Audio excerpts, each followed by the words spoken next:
الشخص اللي بيقول الجملة دي الشخص اللي بيشوف ان العلاقة الخاصة مع مراته مملة جدا وما فيهاش اي متعة. هو في الغالب مدمن الإباحية، مدمن الإباحيات. هو اللي هتلاقيه بعد الجواز يقولك اكتشفت ان العلاقة مملة جدا. ليه هو بيقول كده؟ لان الإباحيات عودته على التجديد والتنوع، ودي حاجة مش بيلاقيها مع مراته.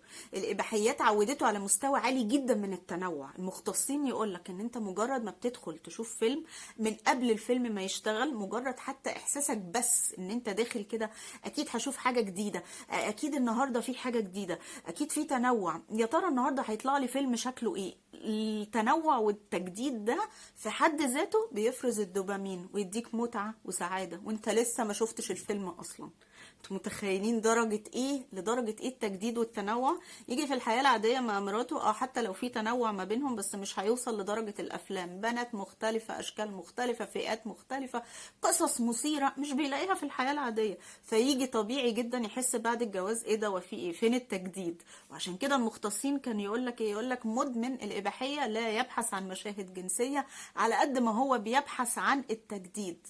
او المشاهد شافها خلاص، مدمن بقى، اتفرج كتير بس عايز تجديد، عايز تنوع. عشان كده حتى تلاقي ناس تبدا تلجا، المدمنين الاباحيه يلجأوا للشذوذ، يبدا يشوف حاجات غريبه. ليه؟ لانه عايز يعلى، عايز تجديد. ما انا شفت العادي، فمن كتر ما انا عايز تجديد بدات ادخل على حاجات غريبه عشان بس اشوف حاجه مختلفه. فاهمين الموضوع واصل لدرجه ايه؟ فيجي الشاب ده بعد الجواز يقول لك انا حاسس ان فيها حاجه غلط. انا حاسس ان انا صحيا غلط، انا ما كنتش كده، انا كنت كويس قبل ما اتجوز.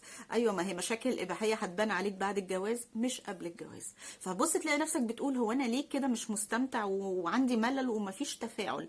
ايوه، لان حضرتك الاباحيه وكتر مشاهده الحاجات دي برمجه عقلك ان هو يتفاعل مع المشاهدات مش الممارسات. يعني العقل في مسارات عصبيه كده اتعودت على المشاهده، انها تتفرج، تصار عن طريق المشاهدات. المشاهدة او الفرجة على الحاجات دي بقت بالنسبة للعقل هي اللغة اللي ما بيعرفش غيرها. فالجهاز العصبي مش بيتفاعل مع العلاقة الطبيعية زي ما بيتفاعل مع المقاطع بتاعة الإباحية. فشفت الموضوع وصل ليه؟ انت عودت نفسك ان انا بستثار وكل حاجة حلوة من المشاهدة. فخلاص تيجي بقى ساعة الممارسة، لا مش ده اللي انا اتعودت عليه. ما خلاص العقل هنا في مسارات وفي حاجات، في حاجات بتتعود جوه دماغك. هو ده العقل ده مش قاعد كده فاضي، ده شغال وبيتعود على حاجات وبيكون مسارات عصبية.